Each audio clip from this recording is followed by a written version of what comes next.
قیامت کی بڑی نشانیاں کون سی ہیں جن کے ظاہر ہونے کے بعد قیامت واقعہ ہو جائے گی؟ اللہ کے نبی صلی اللہ علیہ وآلہ وسلم نے فرمایا قیامت اس وقت تک نہیں آئے گی جب تک یہ 10 نشانیاں نہ دیکھ لی جائیں۔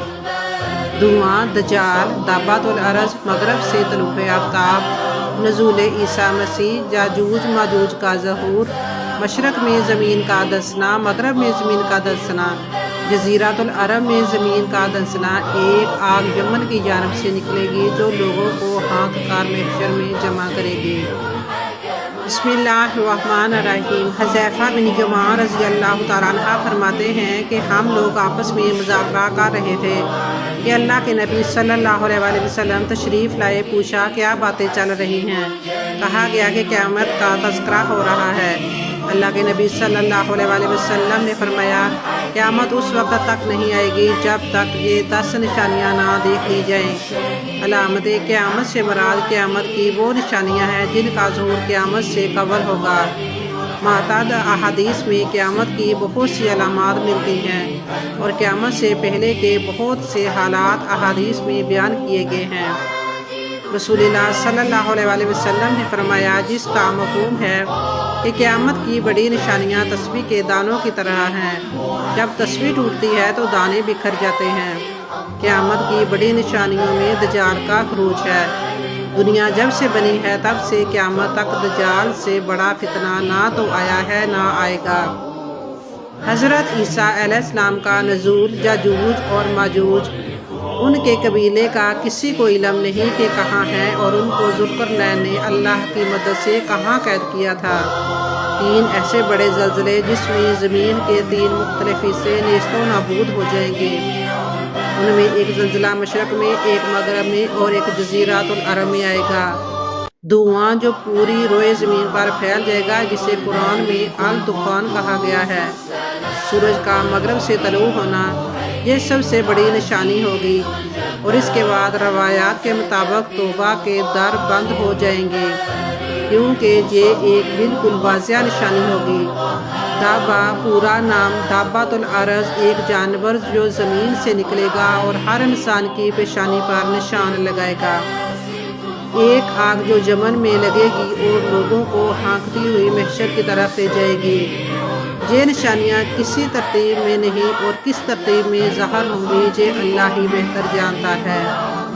کچھ احادیث میں سورج کا مغرب سے طلوع ہونا پہلی نشانی کے طور پر آیا ہے اور کچھ علماء دین دجال کے خروج کو پہلی نشانی کہتے ہیں۔ لیکن بہرحال جو چیز روئے زمین میں سب سے پہلی تبدیلی پیدا کرے گی وہ سورج سے مغرب کا طلوع ہونا ہی ہو سکتا ہے۔ پھر دجال ہے جس کے بارے میں کئی احادیث ہیں جن کا مفہوم ہے کہ دجال 40 روز زمین میں دنیا کا چکر لگائے گا۔ احادیث کے مطابق ان 40 دنوں میں سے ایک دن 1 سال کے برابر ہوگا، ایک دن 1 مہینے کے برابر، ایک دن 1 ہفتے کے برابر اور باقی دن عام دنوں کے برابر ہوں گے۔ دجال ایک آنکھ والا ہوگا اور اس کی پیشانی پر کافر لکھا ہوگا جس کے پڑھنے کے لیے پڑھا لکھا ہونا ضروری نہیں، اس کے لیے صرف ایمان ہونا ہی کافی ہوگا اور یہی ایمان پڑھے لکھے یا ان پڑھ یا زبانوں کے اختلاف کو ختم کر دے گا۔ مکہ اور مدینہ کے علاوہ دجال دنیا کے ہر مقام تک جائے گا۔ اس کی ایک جنت ہوگی اور ایک جہنم ہوگی، جبکہ در حقیقت اس کی جہنم جنت اور اس کی جنت جہنم ہوگی۔ رسول اللہ صلی اللہ علیہ وآلہ وسلم نے فرمایا کہ اگر تم اس زمانے کو پاؤ تو آنکھیں بند کر کے اس کی آگ میں کود جانا، وہاں ٹھنڈا پانی ہوگا۔ دجال طاقتور ہوگا، ایک انتہائی طاقتور فتنہ۔ وہ تمام لوگ جن کا ایمان کمزور ہوگا اس کی طرف کھینچے جائیں گے اور اس کی باتوں کو اڈاپٹ کریں گے اور ان پر عمل کریں گے، لیکن وہ سب جھوٹ ہوگا اور جھوٹ چاہے کتنا ہی طاقتور کیوں نہ ہو ایک نہ ایک دن کھلتا ضرور ہے۔ دجال حضرت عیسیٰ علیہ السلام کے ہاتھ سے قتل ہوگا اور یہ واقعہ فلسطین میں باب لد کے مقام پر پیش آئے گا۔ حضرت عیسیٰ علیہ السلام فجر کی نماز کے وقت دمشق کی ایک مسجد میں نازل ہوں گے۔ ان کے ہاتھ میں فرشتوں کے پر ہوں گے۔ نماز کا وقت ہو چکا ہوگا اور مسلمان حضرت امام مہدی کی امامت میں نماز ادا کرنے کے لیے تیار ہوں گے۔ حضرت امام مہدی حضرت عیسیٰ علیہ السلام کو دیکھ کر پیچھے ہٹنا چاہیں گے، لیکن اللہ نے یہ فخر امت محمدی صلی اللہ علیہ وآلہ وسلم کے لیے رکھا ہے کہ حضرت عیسیٰ علیہ السلام ایک امتی کی حیثیت حضرت امام مہدی کی امامت میں عام مسلمانوں کے ساتھ نماز ادا کریں گے۔ اس کے بعد کے واقعات میں دجال سے جنگ ہے، اور اس کے قتل کے بعد اللہ تعالیٰ کے حکم سے حضرت عیسیٰ امت مسلمہ کو لے کر کوہ طور پر روانہ ہوں گے، کیونکہ یاجوج ماجوج کا خروج ہو چکا ہوگا اور ان سے مقابلہ آسان نہیں۔ وہ تعداد میں اتنے ہوں گے کہ ہر سمت سے حملہ آور ہوں گے، زمین کا سارا پانی پی جائیں گے، لوگ ان سے بھاگیں گے اور پھر وہ سمجھیں گے کہ انہوں نے تمام انسانوں کو قتل کر دیا، تو تیر آسمان کی طرف کر کے چلائیں گے، جو واپس آئیں گے تو خون آلود ہوں گے، اور یاجوج ماجوج خیال کریں گے کہ انہوں نے آسمانوں پر بھی سب ختم کر دیا۔ پھر وہ مسلمانوں کا محاصرہ کریں گے اور وہ محاصرہ بہت سخت ہوگا۔ حضرت عیسیٰ علیہ السلام اور مسلمان اللہ سے دعا کریں گے اور اللہ دعا قبول فرما کر یاجوج ماجوج پر عذاب بھیجیں گے، جو کہ کیڑوں کی شکل میں ان کے جسموں میں داخل ہوگا اور ان کو مار دے گا۔ حضرت عیسیٰ علیہ السلام اور مسلمان باہر آئیں گے، لیکن روئے زمین پر کوئی ایسی جگہ نہیں ہوگی جہاں یاجوج ماجوج کی لاشیں موجود نہ ہوں۔ وہ تعداد میں اتنے ہوں گے کہ ساری زمین ان کی لاشوں سے پر ہوگی۔ حضرت عیسیٰ علیہ السلام دوبارہ دعا فرمائیں گے اور اس بار اللہ تعالیٰ بارش بھیج کر پوری زمین کو صاف فرما دیں گے۔ اس کے بعد حضرت عیسیٰ علیہ السلام سلیب کو توڑ کر ختم کر دیں گے، اور اس طرح وہ شرک جو حضرت عیسیٰ علیہ السلام کے نام پر ہوتا رہا ختم ہو جائے گا۔ اس کے بعد خنزیر کا خاتمہ ہوگا، اور پھر حضرت عیسیٰ جزیہ بھی ختم کریں گے۔ یہ وہ وقت ہوگا جب ایک بار پھر سے زمین پر عدل قائم ہو رہا ہوگا۔ جزیہ کا خاتمہ ایک طرح سے اسلامی لشکر کشی کی ان تین شرائط میں سے ایک کی کمی کی طرف بھی اشارہ ہے، جو بھی یہ ہیں: نمبر 1، اسلام قبول کر لو تو ہمارے بھائی ہو۔ نمبر 2، جزیہ دے دو تو لشکر کشی نہیں کی جائے گی۔ نمبر 3، پہلی 2 شرائط قبول نہیں تو ہمارے درمیان تلوار فیصلہ کرے گی۔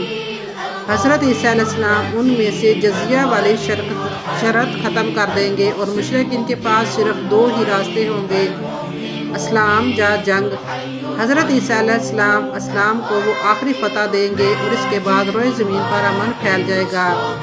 اسی دور میں اسلام کے علاوہ تمام دیگر مذاہب کا خاتمہ کر دیا جائے گا، صرف اسلام باقی رہے گا۔ مسلم کی 2 احادیث ہیں، ایک میں ہے کہ حضرت عیسیٰ علیہ السلام زمین پر 40 برس رہیں گے، اور ایک میں ہے کہ 7 برس تک زمین پر رہیں گے۔ علماء کرام کہتے ہیں کہ 40 برس حضرت عیسیٰ علیہ السلام کی زمین پر مکمل زندگی کا وقت ہے، جس میں سے 33 برس وہ گزار چکے ہیں، اور باقی 7 برس قیامت سے قبل گزاریں گے۔ اس کے بعد ان کی وفات ہوگی اور مسلمان ان کی نماز جنازہ پڑھیں گے۔ اس کے بعد شام ملک سے ایک ایسی ہوا چلے گی جو ہر ایمان والے کی جان نکال دی جائے گی۔ کسی کے دل میں ایک ذرہ بھی ایمان کا ہوا تو اس کو موت ہو جائے گی۔ اس کے بعد مشرکین اور کافرین باقی ہوں گے، اور قیامت انہی پر قائم ہوگی۔ قیامت کی چوتھی، پانچویں اور چھٹی نشانیاں ہیں 3 بڑے زلزلے، جو زمین کے 3 مختلف حصوں میں آئیں گے، ایک مشرق میں، ایک مغرب میں اور ایک جزیرۃ العرب میں، اور ان کی شدت ایسی ہوگی کہ زمین کا وہ حصہ بالکل مٹ جائے گا۔ یوں سمجھے کہ ایسا زلزلہ ہوگا کہ مغربی امریکہ صفحہ ہستی سے بالکل مٹ جائے۔ 7ویں نشانی دھواں الدخان۔ قرآن میں ہے کہ آپ اس دن کے منتظر رہیں جب کہ آسمان ظاہر دھواں لائے گا، جو لوگوں کو گھیر لے گا۔ یہ دردناک عذاب ہے۔ ماننے والوں کے لیے یہ ایک نشانی ہوگی، اور نہ ماننے والوں کے لیے دردناک عذاب۔ 8ویں نشانی سورج کا مغرب سے طلوع ہونا۔ یہ ایک بہت لمبی رات ہوگی۔ متقی و پرہیزگار رات کو تہجد کے لیے جاگیں گے، نوافل ادا کریں گے اور سو جائیں گے، پھر جاگیں گے، پھر نفل پڑھیں گے اور پھر سو جائیں گے، لیکن دن طلوع نہیں ہوگا۔ پھر سے سو کر اٹھیں گے، نفل پڑھیں گے اور سوچیں گے کہ فجر کا وقت ہونے والا ہے، لیکن پھر بھی کچھ نہیں ہوگا۔ تب وہ سمجھیں گے کہ کچھ گڑبڑ ہے۔ پھر سورج طلوع ہوگا، لیکن سب کچھ تبدیل ہوگا، کیونکہ مشرق کی بجائے مغرب سے نکلے گا۔ توبہ کے دروازے بند کر دیے جائیں گے، ایک واضح نشانی پوری آب و تاب سے چمک رہی ہوگی۔ لوگ توبہ کرنا چاہیں گے لیکن تب بہت دیر ہو چکی ہوگی۔ 9ویں نشانی الدابات، یہ ایک جانور ہوگا جو مومن اور کافرین کو الگ الگ نشانی لگائے گا، لوگوں سے بات کرے گا۔ اس کے ایک ہاتھ میں حضرت موسیٰ علیہ السلام کا عصا ہوگا اور ایک ہاتھ میں حضرت سلیمان علیہ السلام کی مہر۔ حضرت موسیٰ علیہ السلام کے عصا سے ایک مومن کے چہرے پر نشان لگائے گا اور حضرت سلیمان علیہ السلام کی مہر سے ایک کافر کے چہرے پر۔ احادیث میں ہے کہ لوگ ساتھ کھائیں گے اور ایک دوسرے کو مومن یا کافر کہہ کر بلائیں گے۔ 10ویں نشانی ایک زبردست آگ جو یمن سے لگے گی اور لوگوں کو ہانکتی ہوئی محشر کی طرف لے جائے گی۔ لوگ آگے ہوں گے اور آگ پیچھے، جو پیچھے رہ جائے گا وہ جل جائے گا۔ یمن میں کئی آتشفشاؤں کے دہانے موجود ہیں، قیاس یہی ہے کہ یہ آگ یہیں سے نکلے گی۔ میدان محشر کے بارے میں اختلاف ہے۔ عرفات کے میدان کو بھی کہا جاتا ہے، جبکہ شام، اردن، لبنان اور فلسطین کے مقامات کی طرف بھی اشارہ ہے، جہیں بیت المقدس بھی ہے، اور کئی احادیث میں آپ صلی اللہ علیہ وآلہ وسلم نے اس مقام کی جانب بیت المقدس اور فلسطین کی تعریف فرمائی ہے۔ مسلمان عالم یہیں پر مسلسل مصروف جہاد ہیں، تمام بڑی جنگیں یہیں پر ہوئی ہیں، اور یہ دنیا کا واحد حصہ ہے جہاں روز اول سے جہاد جاری ہے، اور یہیں دجال اور یہودیوں کا خاتمہ بھی ہوگا۔ قیامت کی علامات صغریٰ میں سے سب سے پہلی علامت حضرت محمد صلی اللہ علیہ وآلہ وسلم کی دنیا میں تشریف آوری اور آپ صلی اللہ علیہ وآلہ وسلم کی وفات ہے۔